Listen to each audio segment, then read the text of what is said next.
টি-20 বিশ্বকাপের প্রায় প্রতিটি আসরেই কোনো না কোনো ছোট দলের কাছে লজ্জাজনক হারে বিদায় নিয়েছে অনেক বড় দলগুলো। সর্বশেষ এবারের বিশ্বকাপেই তো আফগানিস্তানের কাছে হেরে অস্ট্রেলিয়া ও নিউজিল্যান্ডের মতো দলগুলো বিশ্বকাপ থেকে বিদায় নিয়েছে। এমনকি ইউএস এর মতো দলের কাছে হেরে পাকিস্তান তো সুপার 8-এই উঠতে পারেনি। তাই আজকের ভিডিওতে টি-20 ক্রিকেটের এমনই কয়েকটি ম্যাচ নিয়ে কথা বলবো যারা ছোট দলের কাছে অপ্রত্যাশিত ও লজ্জাজনক হারে বিশ্বকাপ থেকে ছিটকে গিয়েছিল।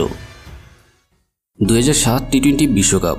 টি-20 বিশ্বকাপের প্রথম আসর, আর সেই আসরের প্রথম অঘটনটা ঘটে চতুর্থ ম্যাচেই, যেখানে জিম্বাবুয়ে হারিয়ে দেয় শক্তিশালী অস্ট্রেলিয়াকে। দক্ষিণ আফ্রিকায় অনুষ্ঠিতব্য ব্যাটিং সহায়ক উইকেটে অস্ট্রেলিয়ার মতো দলকে 20 ওভারে মাত্র 138 রানেই আটকে ফেলে জিম্বাবুয়ের বোলাররা। জবাবে বুসি সিভান্দা ও ব্র্যান্ডন টেইলরের দুর্দান্ত ব্যাটিংয়ে 5 উইকেট হাতে রেখেই জিতে যায় জিম্বাবুয়ে। অবশ্য জিম্বাবুয়ে তখন বেশ শক্তিশালী দল ছিল।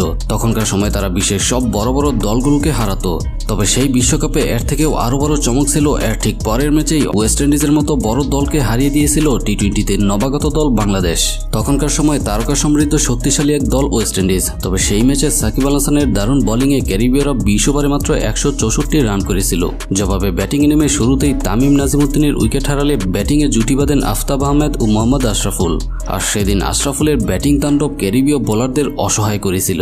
তখনকার সময় প্রায় 226 স্ট্রাইক রেটে মাত্র 27 বলে 61 রানের এক তাণ্ডব ইনিংস খেলে 6 উইকেট হাতে রেখেই ম্যাচ জিতে যায় বাংলাদেশ, যা তখনকার সময়ে ক্রিকেট বিশ্বে আলোড়ন ফেলেছিল। এবং শেষ পর্যন্ত ওয়েস্ট ইন্ডিজ প্রথম রাউন্ডেই বাদ পড়ে বিশ্বকাপ থেকে বিদায় নেয়। তবে বলে রাখা ভালো, তখনকার সময় বাংলাদেশ ক্রিকেটে আশরাফুলের ক্রেজ ও পরিচিতি ব্যাপক ছিল। এমনও সময় ছিল শুধুমাত্র আশরাফুলের ব্যাটিং তাণ্ডবেই বিশ্ব পরাশক্তির দলগুলোকে একাই হারিয়েছিল।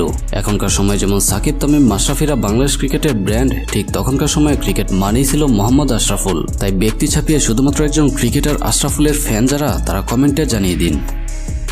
2009 টি-20 বিশ্বকাপ। যে বিশ্বকাপের প্রথম ম্যাচেই লর্ডসের মাঠে সবাইকে চমকে দিয়ে নেদারল্যান্ড হারিয়ে দিয়েছিল স্বাগতিক ইংল্যান্ডকে। ইংল্যান্ডের দেওয়া 163 রানের টার্গেটে ব্যাট করতে নামা নেদারল্যান্ড শুরুতেই উইকেট হারিয়ে চাপে পড়লেও মিডল অর্ডারের ভরসায় শেষ ওভারে তৈরি হয় দারুণ উত্তেজনা। শেষ 6 বলে তখন 7 রান দরকার। স্টুয়ার্ট ব্রডের দারুণ বোলিংয়ে তখন শেষ বলের সমীকরণ দাঁড়ায় 1 বলে 2 রান। কিন্তু এবার স্টুয়ার্ট ব্রডের বোকামিতে রিটার্ন বলে স্টাম্পে থ্রো করতে যেয়ে মিস হলে ওভার থ্রু থেকে 2 রান নিয়ে জিতে যায় নেদারল্যান্ড। তবে 2014 বিশ্বকাপে আবারও দেখা হয় এই দুই মহারথী এজন্য কারণ দু দলের মধ্যে শক্তিমত্তার পার্থক্য অনেক বেশি থাকলেও মাঠের খেলায় তারা দারুণ প্রতিদ্বন্দ্বিতা করে। আর 2014 টি-20 বিশ্বকাপে এবারও ইংল্যান্ডকে হারিয়ে অঘটন ঘটায় নেদারল্যান্ড। আর এই পরাজয় ইংল্যান্ড বিশ্বকাপ থেকে একেবারেই ছিটকে যায়। 2016 টি-20 বিশ্বকাপ। আমার মতে টি-20 ক্রিকেটে ওয়েস্ট ইন্ডিজ তাদের সেরা দল ছিল 2016 বিশ্বকাপে, যেখানে তারকা সমৃদ্ধ দল আর অলরাউন্ডারে ভরপুর, যা টি-20 ক্রিকেট ইতিহাসের সেরা পাওয়ারফুল একাদশ ছিল। তবে কথা হচ্ছে সেই চ্যাম্পিয়ন দলটিও হোঁচট খেয়েছিল মাঝপথে। হ্যাঁ, 2016 টি-20 বিশ্বকাপের এমন পরাশক্তির দলকে আফগানিস্তানের মতো দল হারিয়ে দিয়েছিল। আর তাতেই আফগানদের নিয়ে হইচই শুরু হয় ক্রিকেট বিশ্বে। 2021 টি-20 বিশ্বকাপ। এই আসরে কোনো বড় ধরনের অঘটন না থাকলেও সবচেয়ে লজ্জাজনক পরিস্থিতির মোকাবেলা করতে হয় ভারত পাকিস্তান ম্যাচে। হ্যাঁ, সুপার 12-এর 16তম ম্যাচে মুখোমুখি হয় এই দুই চিরপ্রতিদ্বন্দ্বী, যেখানে প্রথমে ব্যাট করে ভারত 7 উইকেটে 151 রান করে। জবাবে পাকিস্তান বিনা উইকেটেই মাত্র 17.5 ওভারে ম্যাচটি জিতে যায়। আর সেখানেই লজ্জাজনক পরিস্থিতিতে পড়ে ভারত, কারণ বিশ্ব ক্রিকেটের সবচেয়ে সেরা বোলার থাকা সত্ত্বেও জসপ্রীত বুমরা, মোহাম্মদ শামি, ভুবনেশ্বর কুমার, জাদেজার মতো বোলাররা সেদিন এই রানকে ডিফেন্ড করা তো দূরের কথা, সামান্যতম চাপেও ফেলতে পারেনি পাকিস্তানকে।